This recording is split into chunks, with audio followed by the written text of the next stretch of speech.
Learning Orthodox Christianity, introducing the Orthodox Church, continuing with further divisions in the West. During the centuries after 1054 AD, the growing distinction between East and West was becoming indelibly marked in history. The East maintained the full stream of New Testament faith, worship, and practice, all the while enduring great persecution. The Western, or Roman Church, crippled because of its schism from the Orthodox Church, bogged down in many complex problems. Then, less than 5 centuries after Rome committed itself to its unilateral alteration of doctrine and practice, another upheaval was festering, this time not next door to the East, but inside the Western gates themselves. Though many in the West had spoken out against Roman domination and practice in earlier years, now a little-known German monk named Martin Luther inadvertently launched an attack against certain Roman Catholic practices, which ended up affecting world history.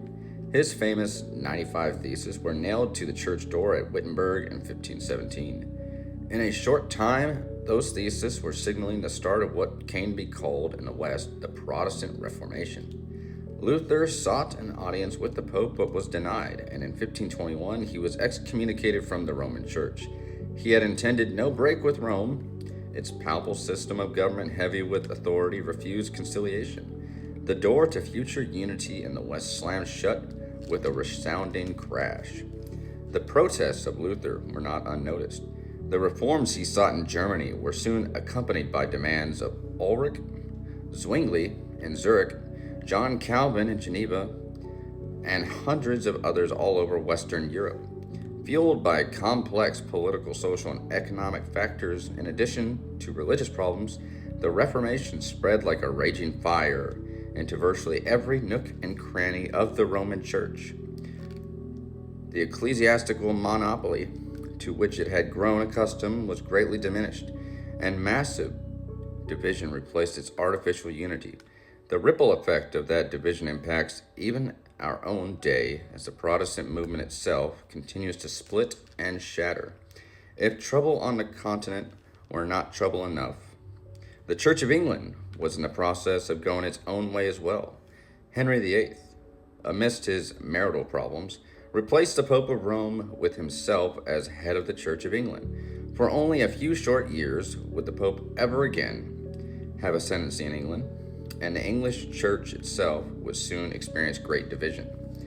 As decade followed decade in the West, the many branches of Protestantism took various forms. There were even divisions that insisted that they were neither Protestant nor Roman Catholic.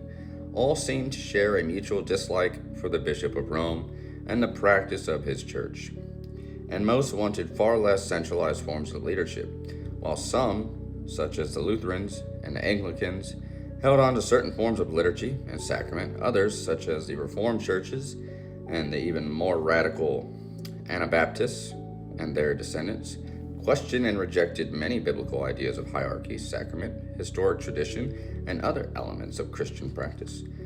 No matter when and where they appeared in history, thinking they were freeing themselves of Roman Catholicism, to this day, many sincere modern professing Christians will reject even the biblical data which speaks of historic Christian practice, simply because they think such historic practices are Roman Catholic. To use the old adage, they threw the baby out with the bathwater without even being aware of it. Thus, while retaining in varying degrees portions of foundational Christianity, neither Protestantism nor Catholicism can lay historic claim to being the true New Testament church. In dividing from the Orthodox Christianity, Rome forfeited its place in the Church of the New Testament. In the divisions of the Reformation, the Protestants as well, meaning as they might have been, failed to return to the New Testament church.